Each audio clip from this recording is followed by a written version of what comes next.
channel. My name is Glamour Ellen. If you're new here, welcome to my channel, and if you're a returning subscriber, welcome back. In this video, I'm co-hosting the Friday Farmhouse open collaboration that hosted by Nadia of Coffee with Nadia. So we asked you to decorate any area of your home in a farmhouse style. So I choose to decorate my great room, and I choose to do that because of this stone fireplace over here. To me, it looks like farmhouse, which is, I told you many times, I don't like the color of this because I'm a glam. So I will bring 3 different styling here, and I hope I can nail it. Let me know if you guys are okay what I did here. So it will be a restoration hardware vibe. It is glam and a modern farmhouse. Alright everyone, and I call this one Glam, Merry, Modern Farmhouse. And I would like to shout out Antoinette that on our lives she mentioned this, and I actually get that idea to name my video like that. Guys, before we start decorating, I would like to introduce Nadia of Coffee with Nadia, and here's the detail about her channel. So in Nadia's channel, she loves to do a beautiful tablescape, and as you can see, she has a collection of Royal Albert redone, and she also do a vignette. So guys, after you watch my video, please go over to her channel and tell her I sent you. Alright everyone, let's get started. So here, I'm going to use this farmhouse lantern, and on top of that, I'm going to put my crystal there. And this hello sign from Hobby Lobby.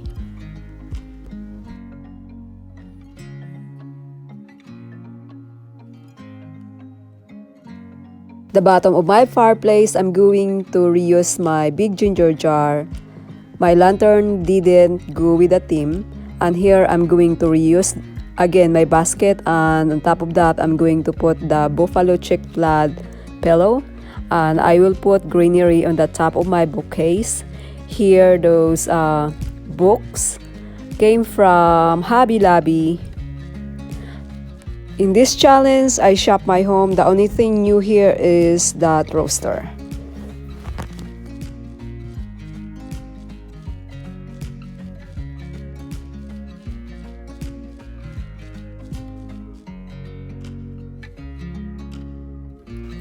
This fleur-de-lis decor, I'm not sure if I pronounce it right. That one came from at home. I have 2 of them. This one came from Ross. My box, that was 3 years ago. And again guys, I'm going to put those crystal at the top of the box.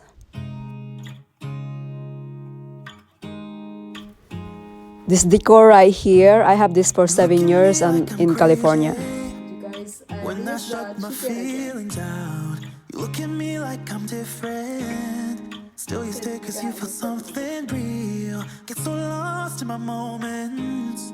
Doesn't mean I don't need you. I fell in love with your colors. They kinda tell me what I'm thinking. I fell in love with the way we are and the way we lose it. There's something different about us, and the reason why we stay. And because this is farmhouse, I'm going to use these books from Joanna Gaines and the planter from Home Goods. I still have the tag there. It's $24.99. Here I'm going to use the real plant. This one I bought from the grocery store called Mark's, and this one is jade plant.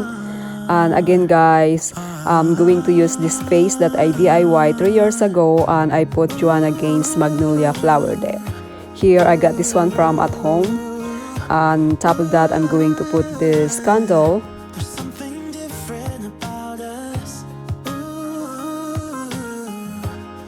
This vase, I already styled this one in my neutral great room. I think I have the video with this one. I will drop the link. And here, that's why I decided to use this greenery because of the color of those vase are the same. Here, this one came from at home. And again guys, my crystal, you know, I love crystal. Here, also this one came from Home Goods 2 years ago. It was Scott Property Brothers Decor. Here, I'm going to use again my bust.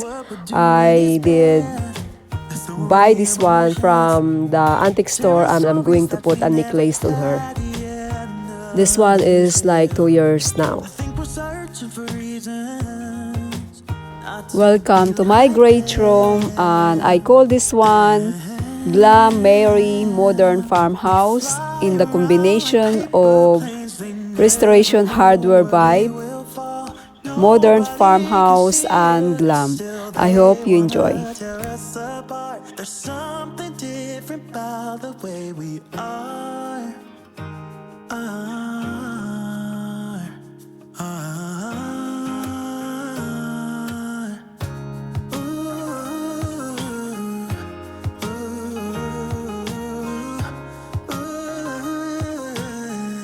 There's something different about us.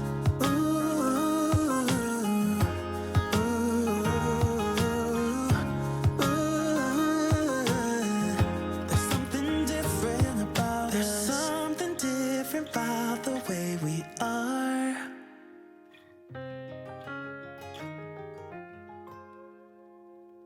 There's something different about the way we are.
Please let me know what do you think about this styling.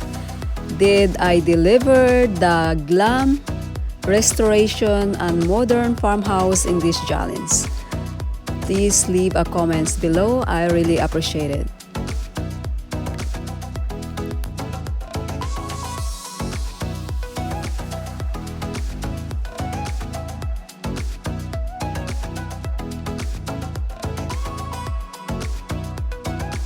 And here we have a visitor.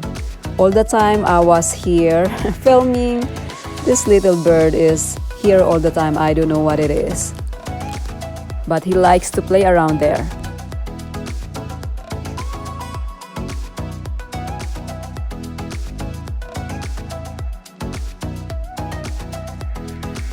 If you guys are interested about these bookshelves, this one came from CB2 and I will leave the link down below in my description box. I hope you can check it out.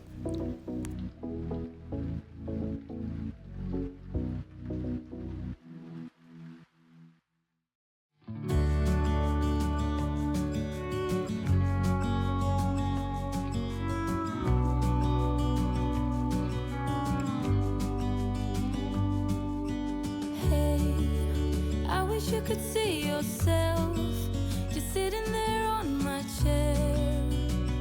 I'm staring at you, you don't even notice. Should've told you straight away, you don't have to be afraid. Our wall clock, we bought this one from Home Goods 3 years ago. Even though I really want to change the decor on my fireplace with that wall clock, but I cannot do it because it's hard to take it down.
I'd like to take this moment to say thank you to all my subscribers that always watching my videos.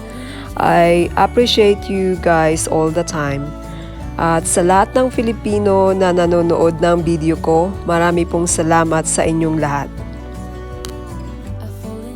And to all people all over the world that watching my videos, again everyone, thank you so much.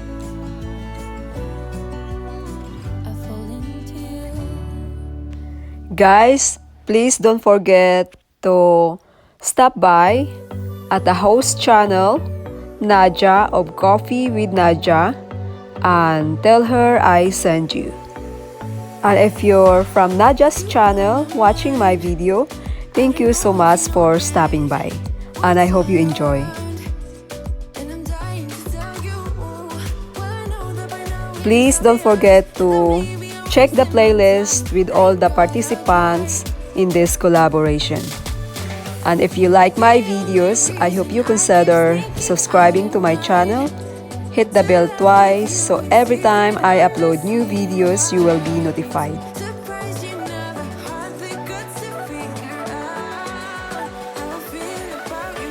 Don't forget to follow me in Instagram at Glamour Ellen. Same thing with my Facebook. It is Glamour Ellen. Thank you guys so much for watching, and I will see you in the next video. Bye-bye everyone. Be safe. I've tried sometimes, but you're making me nervous. No, I realize